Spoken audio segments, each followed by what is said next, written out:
Coming up on ABC 27 News, Daybreak at 5, the House panel investigating the Capitol insurrection has voted to recommend contempt charges against former White House Chief of Staff Mark Meadows as lawmakers revealed a series of frantic texts he received as the attack was underway. Legislation that would limit the amount of time judges can sit on state appellate courts passes out of committee.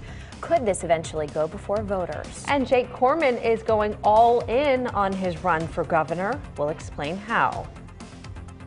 Now, live from your local news source, this is ABC 27 News Daybreak. Good morning and welcome to Daybreak. It is 5 o'clock. I'm Amanda Peterson. And I'm Allie Lanyon. I'm meteorologist Hattie Suklo filling in for Brett this morning. It's been a pretty mild month so far. Very it mild. Sure has. It's been rough, though, for skiers. Yes. And I think, what they want right now is some sustained cold. Yes. We're just not seeing it yet. But I continue to say just be patient because late this month, and into January, I do think things will get better. So we'll get there. That's not far off. That's not far off, but it's still going to be mild this week, and we're just beginning this new stretch of mild weather. Now, it is on the seasonably cool side this morning. Most of us, on average, are in the low 30s, but a couple of exceptions here, and that's because there's a front that's actually nearby, a weak front that's elevating the winds just a little bit over the ridges and valleys. Otherwise, coldest across the southern tier, where York and Gettysburg are in the 20s. Clear skies overhead, at least mostly clear skies, and that's how the day should stay today. We're going to enjoy lots of sunshine, just like yesterday. High temperatures likely making it into the low 50s. So 7 o'clock temperature, 33 degrees, clear skies at 5, and then we'll be dropping off into the mid 40s. 60s ahead later this week, but do we see a cool down for the weekend? We'll talk about when that happens coming up in just a few. Guys? All right, let's take a look at the roads and traffic watch this morning. Starting out with a really active map. The one crash I want to highlight right now is on Interstate 81. It's causing some slowing, and right now it looks like a closure in the northbound lanes. So I'm going to pull up PennDOT here and give you some more information on this. Greene Township, Franklin County, there is a crash on Interstate 81. All lanes are closed northbound. This is between exit 20 and exit 24. That is the Scotland exit and Fayette Street. So be aware of that if you are heading out. We do have a couple of other issues on the map. We're going to look at those coming up. But right now, the news. And we want to begin with major new developments in the investigation into the January 6th attack on the U.S. Capitol.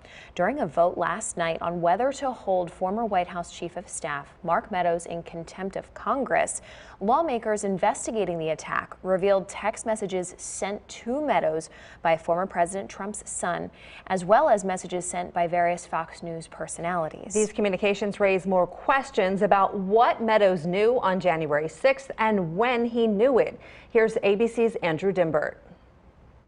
This morning, newly revealed text messages show former President Trump's closest allies wanted him to take action on January 6th as rioters were storming the Capitol. Congresswoman Liz Cheney quoting this text message sent to then Chief of Staff Mark Meadows from Donald Trump Jr. He's got to condemn this. Meadows responded, quote, "I'm pushing it hard. I agree." Donald Trump Jr. texted again and again, urging action by the president. And as rioters stormed the Capitol, Fox News hosts sent these messages to Meadows. Quote, "Mark, the president needs to tell people in the Capitol to go home. This is hurting all of us. He is destroying his legacy," Laura Ingraham wrote. Quote, "Can he make a statement? Ask people to leave the Capitol," Sean Hannity urged. The texts were revealed last night as the House committee investigating the riot voted to hold Meadows in contempt of Congress. He's refusing to testify, even though he provided the messages to the committee. The hearing was not carried live on Fox News, and the channel did not immediately respond to requests for comment about the text messages. Congressman Adam Schiff also read a text message sent to Mark Meadows the day after the riot. "We tried everything we could in our objection to the 6 states. I'm sorry nothing worked." The day after a failed attempt to stop the peaceful transfer of power through violence, an elected lawmaker tells the White House Chief of Staff, "I'm sorry nothing worked." That is chilling. The full House could vote as early as today on whether to ask the Justice Department to prosecute Meadows for contempt of Congress. In a separate development, organizers of the January 6th rally near the White House are suing Verizon, trying to prevent the company from sharing phone data with the House committee. Andrew Dimbert, ABC News, New York. Turning now to the coronavirus pandemic, mask mandates are being reinstated in several states. This as the Omicron variant continues to spread and the U.S. approaches nearly 800,000 lives lost. Erica Moffett-Dilks is live in the ABC 27 newsroom with more. Erica. Good morning. New York State's indoor mask mandate is now in effect, and California is set to follow suit tomorrow. Here in Pennsylvania, Philadelphia will begin requiring proof of vaccination to eat indoors at a restaurant beginning January 3rd. That will extend to other places that serve food, such as bars, movie theaters, and sports venues. The Omicron variant now in 30 states and Washington, D.C. Health experts insist a booster shot restores high antibody levels and is the best weapon to fight against it. Early studies suggest just 2 doses of the Pfizer vaccine take a hit from Omicron, but still protect from severe disease. The UK has now reported its first death from Omicron, and cases there are said to be doubling every 2 to 3 days. The new variant is expected to become dominant within the next 2 days. Here in Pennsylvania, the Republican-controlled Senate is advancing legislation to prevent school children from being required to get a COVID-19 vaccination to attend school. While the bill is likely to face a veto by the governor, it passed on party lines yesterday and now goes on to the House. And as the U.S. approaches nearly 800,000 deaths from COVID-19, there are currently 50 million confirmed cases of the virus in our country. Live in the newsroom, Erica Moffett-Dilks, ABC 27 News.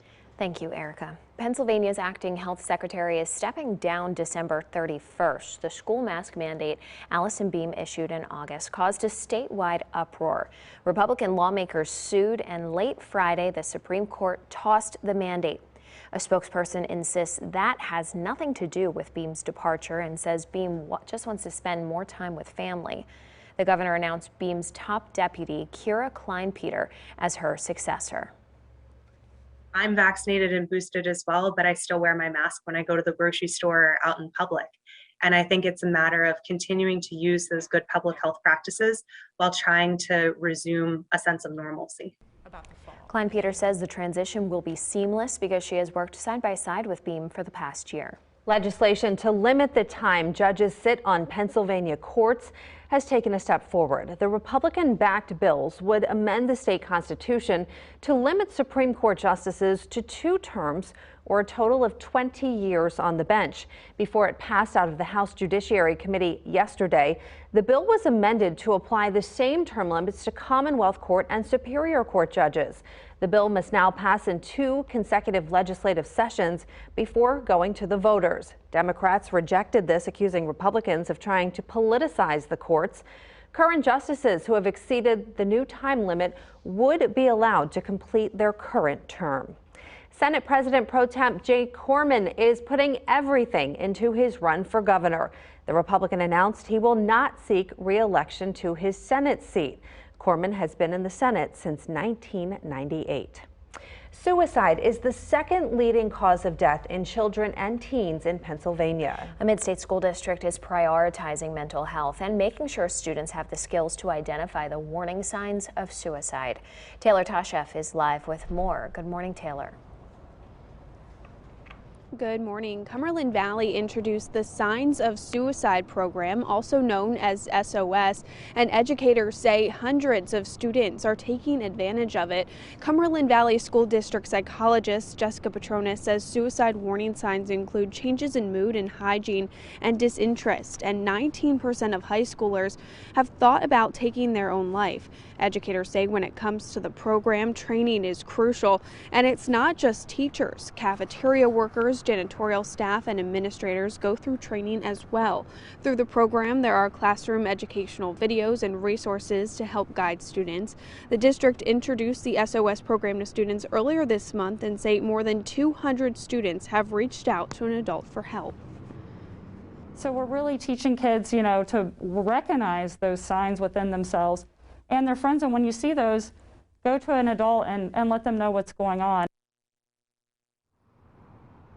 The district is also hoping to extend the program to elementary students. Right now, it's only for high schoolers. Reporting live, Taylor Toshef, ABC 27 News. Thank you, Taylor. It is now 5:10. And still to come on Daybreak, 'tis the season for Christmas cookies and baking.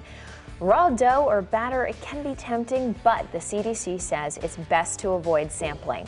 I'll share tips to keep you and your family safe in this week's Healthy Living Report.